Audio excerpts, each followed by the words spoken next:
नमस्कार,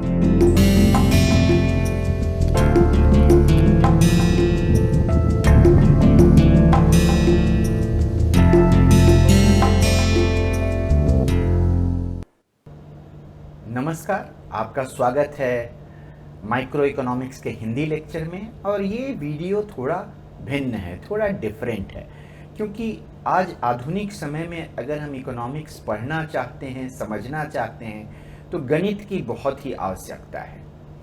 तो हम बीच बीच में वीडियोस करेंगे जिसमें हम गणित के बेसिक टूल्स को समझेंगे, हम गणित से सीखेंगे कि उसका उपयोग इकोनॉमिक्स में कैसे किया जाए।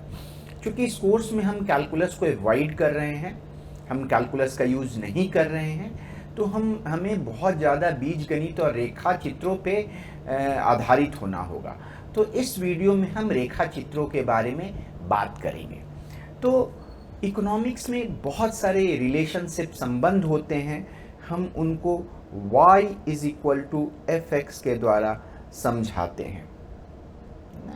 y = fx, ये जो है, चूँकि x बदल रहा होता है, y बदल रहा होता है, तो इंग्लिश में इन्हें हम वेरिएबल्स कहते हैं, है ना। हिंदी में इसे चर या परिवर्ती कहा जा सकता है, चर परिवर्ती, क्योंकि इनका परिवर्तन हो रहा होता है, चर क्योंकि ये चल रहे होते हैं। और ये भी y भी एक तरह का वेरिएबल है। हम x को इंडिपेंडेंट वेरिएबल कहते हैं, क्योंकि नाम जो है सो गणित और साइंस से आ रहा है। इकोनॉमिक्स में वो इतना इंडिपेंडेंट नहीं है, हम देखेंगे, हम इसके बारे में बात करेंगे। लेकिन अगर इंडिपेंडेंट वेरिएबल कह रहे हैं तो इसको हम लोग स्वतंत्र चर कह सकते हैं। y जो है सो डिपेंडेंट वेरिएबल है, और इसको जो है हम लोग आश्रित चर कह सकते हैं। कभी कभी हम x को जो है कंट्रोल वेरिएबल कहते हैं, क्योंकि इसे कंट्रोल किया जा रहा होता है। और इसको जो है सो कंट्रोल्ड, y को कंट्रोल्ड वेरिएबल कहते हैं। कंट्रोल का यहाँ पे मतलब हो जाएगा नियंत्रण, और ये जो हो जाएगा वो हो जाएगा नियंत्रित। तो हम सबसे आसान है इसको एक मैथमेटिकल फॉर्मूले के द्वारा रिप्रेजेंट करना, जो कि यहाँ पर बताया गया है। जैसे y = 3x² + 4। सो जैसे जैसे x बदलेगा y वैसे बदलेगा। लेकिन ये फॉर्मूला बड़ा ही संक्षेप में बहुत सारी जानकारी दे देता है, बट हम लोग विजुअल लर्नर हैं, चीज़ें देख करके समझते हैं। तो इसके लिए अगर हमारे पास दो वेरिएबल हो तो सबसे अच्छा उपाय है रेखा चित्र का प्रयोग करना। तो रेखा चित्र में एक वेरिएबल जो है x, हम इसको क्षैतिज अक्ष पर, है ना, हॉरिजॉन्टल एक्सिस, ये हो गया हॉरिजॉन्टल एक्सिस, जिसको हिंदी में हम क्षैतिज अक्ष भी कह सकते हैं। और दूसरा हमारे पास हो गया वर्टिकल एक्सिस, जिसको हम लोग ऊर्ध्वाधर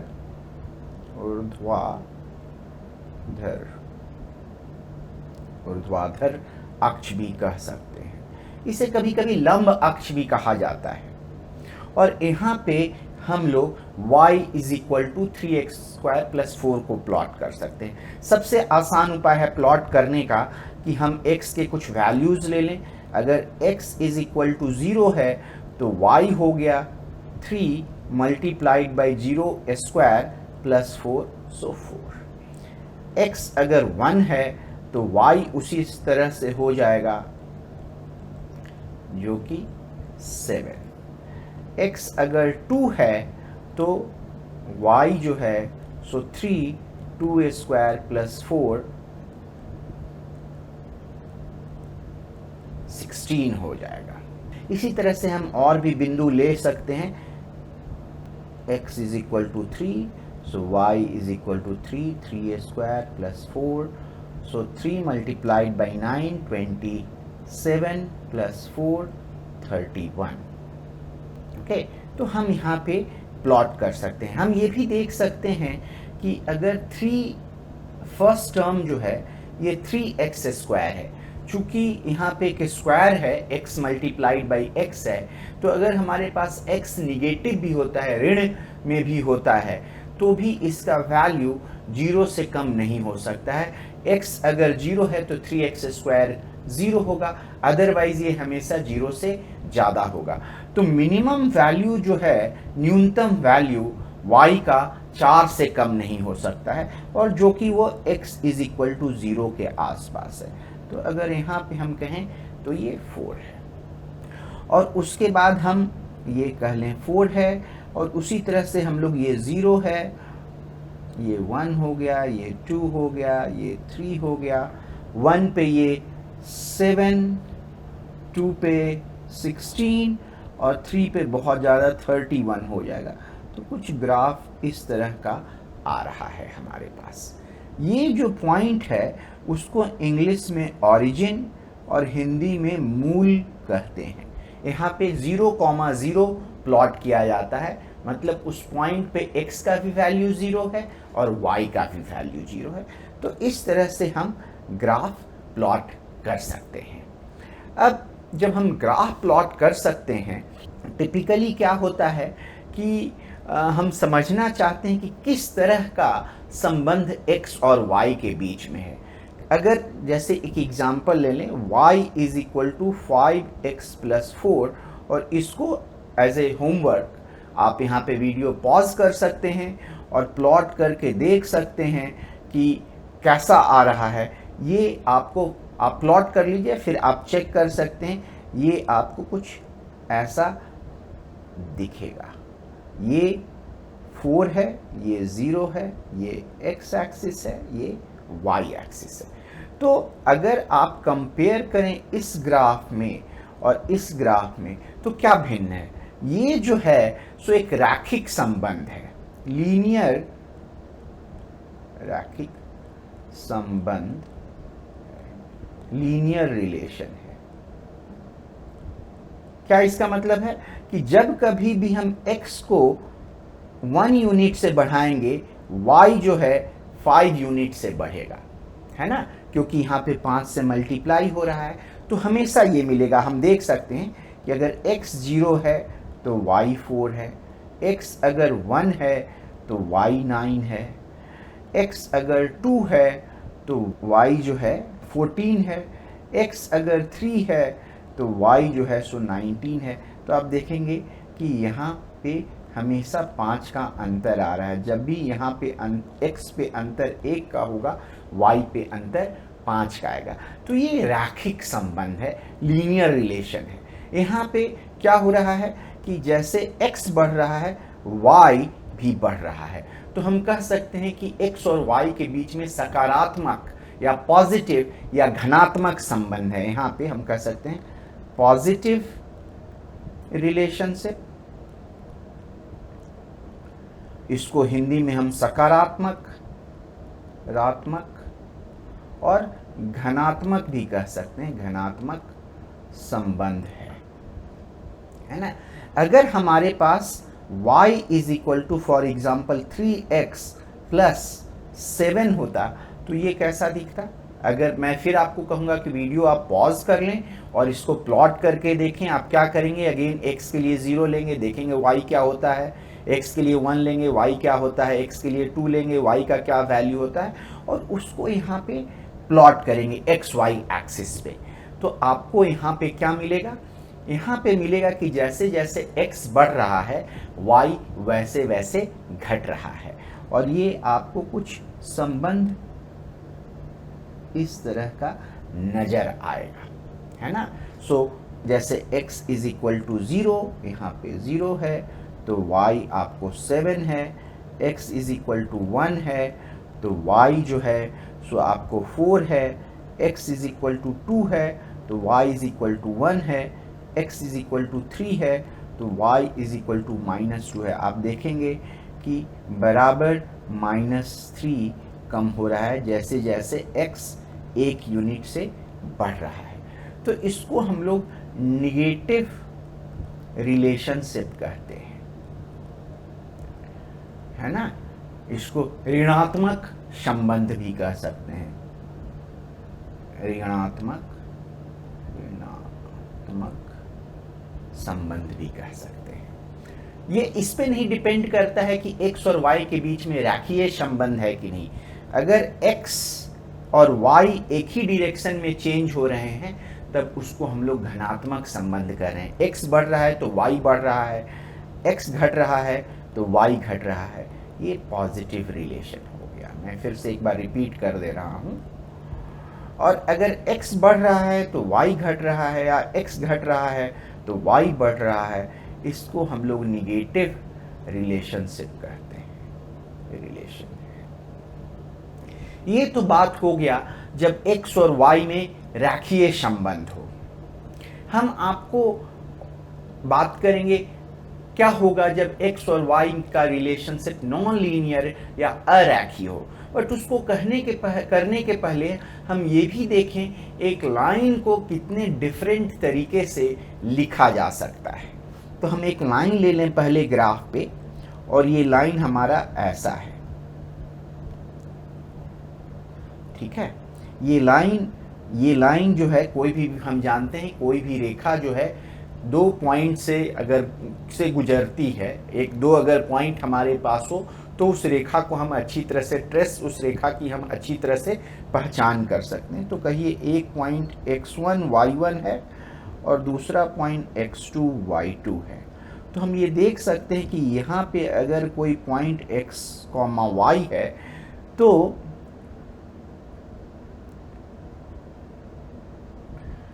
y2 minus y1 divided by x2 minus x1, ये y2 माइनस y1 ये हो गया और x2 माइनस x1 ये हो गया। तो ये रेखा का ढलान या स्लोप बता रहा है, कैसे रेखा बदल रही है, इसको ढलान या स्लोप कह सकते हैं, स्लोप बता रहा है।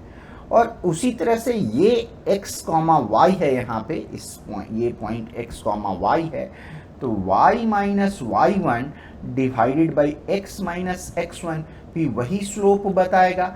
और इसी वजह से दोनों साइड को हमने बराबर किया। यह एक तरीका है रेखा को लिखने का। दूसरा तरीका है रेखा को लिखने का y is equal to mx plus c। क्या है कि y, ये पहले भी हम प्रयोग कर चुके हैं इसका, कि x के साथ y कैसे बदल रहा है। m जो है वो ढलाव है, ये स्लोप है, और c जो है इसको वर्टिकल इंटरसेप्ट कहते हैं। इसको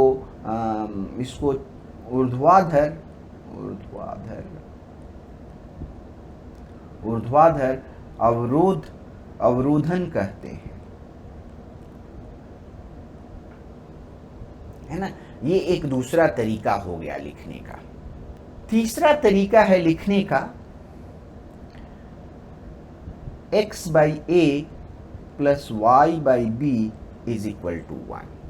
ये क्या है, a जो है सो क्षैतिज अवरोधन है। जैसे यहाँ पे हमारे पास ये जो लेंथ है, जहाँ पे लाइन जो है क्षैतिज अक्ष को काट रहा है, ओरिजिन से उस पॉइंट तक की जो दूरी है, अगर पॉजिटिव साइड में है तो उसको पॉजिटिव मानेंगे, निगेटिव साइड में है तो उसको निगेटिव मानेंगे। जैसे इस एग्जाम्पल में क्षैतिज अवरोधन जो है सो ऋणात्मक है। अगर हमारे पास ऐसा लाइन होता तो यहाँ पे हम कहते कि क्षैतिज अवरोधन सकारात्मक है बट वर्टिकल अवरोधन नकारात्मक है। और एक ये एग्जाम्पल ले लें, यहाँ पे वर्टिकल इंटरसेप्ट और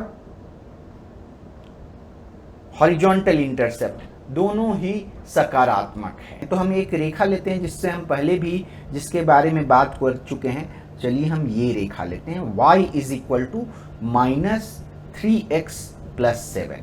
तो यहाँ पे हम लिख लेते हैं y is equal to -3x plus 7। यहाँ से ये पता चलता है, अगर यहाँ पे हम लिख दें y is equal to mx plus c, तो यहाँ से पता चलता है m इज इक्वल टू -3, और m क्या है, m जो है सो स्लोप है इस रेखा का।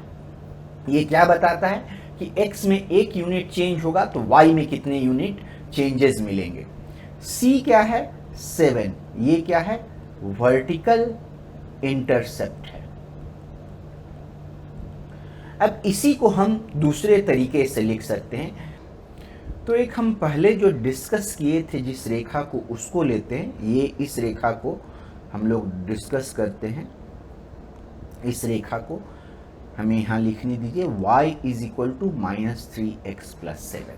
तो हमने एक फॉर्मूला देखा था कि लाइन को हम y is equal to mx + c से भी बता सकते हैं। और ये m क्या है, ये m स्लोप है। सो इससे पता चलता है कि यहाँ पे m इज इक्वल टू -3 है, सो स्लोप जो है सो -3 है। और c क्या है, c जो है इस रेखा में 7 है, और c जो है वर्टिकल इंटरसेप्ट को बताता है। तो इससे पता चल गया, बिना पॉइंट लिए हम लोग इसको ड्रॉ कर सकते हैं, इसको बना सकते हैं कि ये एक ऐसी रेखा है जिसका स्लोप -3 है और वर्टिकल इंटरसेप्ट 7 है। तो वर्टिकल इंटरसेप्ट 7 है, तो यहाँ पे हम 7 यूनिट पे चले आएंगे। 7 ये y हो गया और इधर x हो गया, और m जो है -3 है, तो ये ऐसा होगा। ठीक है, इस तरह का लाइन हमें दिखेगा, है ना। अगर +3 होता तो स्लोप पॉजिटिव होता। +3, कोई भी प्लस नंबर का जो स्लोप है वो इंडिकेट करेगा कि स्लोप जो है सो 0 से 90 डिग्री के बीच में है। निगेटिव नंबर इंडिकेट करेगा कि 90 से 180 डिग्री के बीच में। तो ऑफ कोर्स यहाँ पे स्लोप 90 डिग्री से ज़्यादा हो रहा है। तो इससे हम बना सकते हैं। अब हम इसी रेखा को दूसरे तरीके से समझने का प्रयास करेंगे। वो क्या करेंगे कि इसको y -3x + 7 से शुरू करेंगे, और इसको इस साइड ले आएंगे। उसको हम लोग लिख सकते हैं 3x + y = 7, और दोनों साइड को 7 से डिवाइड कर देंगे। तो हमें क्या मिलेगा, 3x/7 y/7 = 1। और इसी चीज को हम लिख सकते हैं x / 7/3 + y / 7 = 1। हमने एक फॉर्मूला बताया था, x / a + y / b = 1। ये भी एक लाइन का इक्वेशन है। इससे क्या पता चलता है कि x का जो इंटरसेप्ट है, a जो है सो 7/3 है। तो ये हो गया आपका x इंटरसेप्ट। क्षैतिज अवरोधन b जो हो गया वो 7 हो गया, ये y इंटरसेप्ट हो गया, ये ऊर्ध्वाधर अवरोधन हो गया। तो कैसे हम डिनोट कर सकते हैं, हमें पता चल गया। यहाँ पे हम देख रहे हैं कि दोनों इंटरसेप्ट जो हैं सो पॉजिटिव है। a जो है सो 7/3 है, और b जो है सो 7 है। ये टू द स्केल नहीं है, रफली ऐसे ही ड्रॉ किया जा रहा है। तो ये आपको इस तरह का कर्व मिल जाएगा। आप एज्यूम कीजिए कि ये स्ट्रेट लाइन है। ठीक है, एक सेम क्वालिटेटिवली सेम ही ये मिल रहा है। तो इससे हम दोनों फॉर्मूला से हम सेम जगह पे पहुंच सकते हैं। तीसरा क्या था कि एक पॉइंट ले लीजिए, जैसे 2 पॉइंट है, इस पॉइंट को हम 7/3, 0 लिख सकते हैं, क्योंकि इस पॉइंट पे कोई भी y का वैल्यू 0 है, और इसको जो है 7 को यहाँ पे 0,7 लिख सकते हैं। तो इससे हम निकाल सकते हैं, क्या हमने किया था कि हमने एक लाइन लिया था और उस पर 2 पॉइंट लिया था, x1 y1 x2 y2, और हमने कहा था कि लाइन का इक्वेशन जो है इससे भी हमें पता चल सकता है। हम कोई भी बिंदु ले लें जो कि एक्स वाई है, सेम ही स्लोप आना चाहिए। सो y - y1 / x - x1। तो यहाँ हम कर सकते हैं कि या तो इस बिंदु को x1 y1 ले लें, या इस बिंदु को x1 y1 ले लें, और जो भी दूसरा हो उसको x2 y2 ले लें। सो ऐसा ये करते हैं, 7 माइनस 0, इससे इसको घटा लिया, और x2 माइनस x1, चूँकि हम लोग इसको x2 y2 ले रहे हैं और इसको x1 y1 ले रहे हैं। So 7 minus 0 divided by 0 minus 7/3 is equal to y minus 0 divided by x minus 7/3। यहाँ से आपको ये हो जाएगा, यहाँ से 7 डिवाइडेड बाई माइनस 7/3, इससे आपको मिल जाएगा -3, यहाँ मिल जाएगा y divided by x minus 7/3, और ये हो गया y is equal to -3 multiplied by x minus 7/3, ये हो गया -3x प्लस 7। एग्जैक्टली सेम जगह पे हम लोग पहुँच गए। तो ऐसे हम रेखाओं को डिस्क्राइब कर सकते हैं। ये काफ़ी उपयोगी है, ये हमारे लिए बहुत ही यूज़फुल होगा।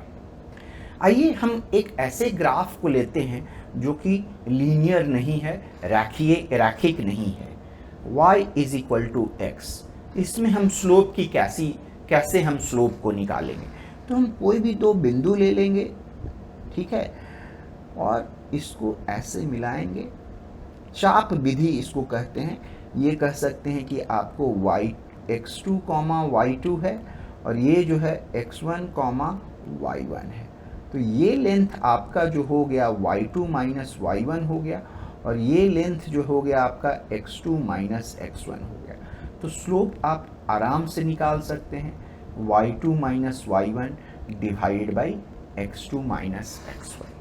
और जैसे जैसे ये बिंदु यहाँ x2, y2, x1, y1 के क्लोज आएगी, आप देख लीजिए, तो वैसे वैसे हम इस बिंदु पे जो स्लोप है उसके निकट पहुँचते जाएंगे।